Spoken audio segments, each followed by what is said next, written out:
कि अर्जुन को पूरा ज्ञान नहीं था, इसलिए वो उन चीजों के लिए शोक कर रहे थे जिनके लिए हमें शोक करना नहीं चाहिए।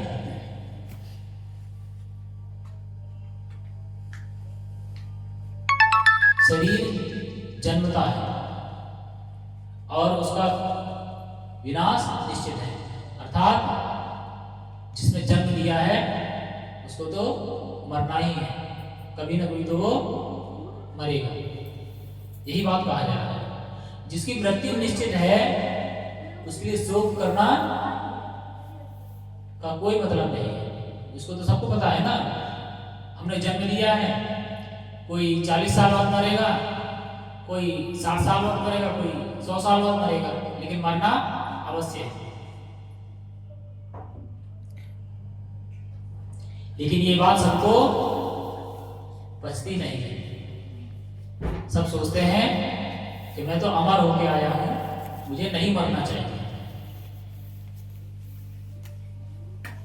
लेकिन जो ज्ञानी है, जो आत्मा परमात्मा और भगवान का ज्ञान रखता है, वो इस चीज की उसको स्वीकृति होती है। वो जानता है मैं कुछ भी कर लूं, मुझे मृत्यु तो आएगी ही आएगी। नहीं, जानते तो सभी हैं, यहाँ भी जानते सभी है, लेकिन मानते नहीं।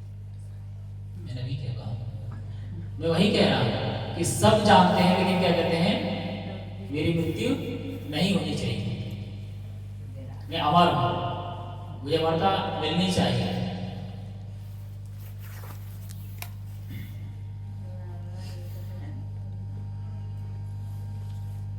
और जो ये बात जानता है कि जो शरीर है नश्वर है और जो आत्मा है वो अनश्वर है, यानी नष्ट होने वाला नहीं है, वही विद्वान है। जिसको यह बात पता रहती है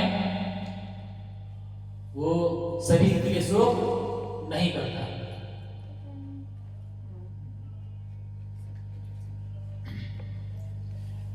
और दूसरा कारण ये भी है, भगवान ये भी समझाना चाह रहे हैं, क्योंकि कोई एकदम से बात को स्वीकार नहीं करेगा कि उसके संबंधी हैं गलत है, तो उनको सजा मिलना चाहिए, उनको दंड मिलना चाहिए। और जो कौरव हैं, जो कौरव के साथ में युद्ध करने आए हैं, वो सभी अधर्मी हैं। क्यों? दुर्योधन ने अधर्म किया और दुर्योधन का साथ देने वाले तो अधर्मी होते, चोर का साथ देने वाले चोर है तो कहलाता है। चोरी करे या ना करे, अगर वो चोर के साथ खड़ा है तो उसको चोर ही कह के संबोधित किया जाएगा। कहेंगे देखो वो चोर का मित्र जा रहा है, वो चोर का भाई जा रहा है, इसी तरह से संबोधित किया जाता है। भले ही बुरा लगता है, लेकिन समाज इसी तरह से संबोधित करता है।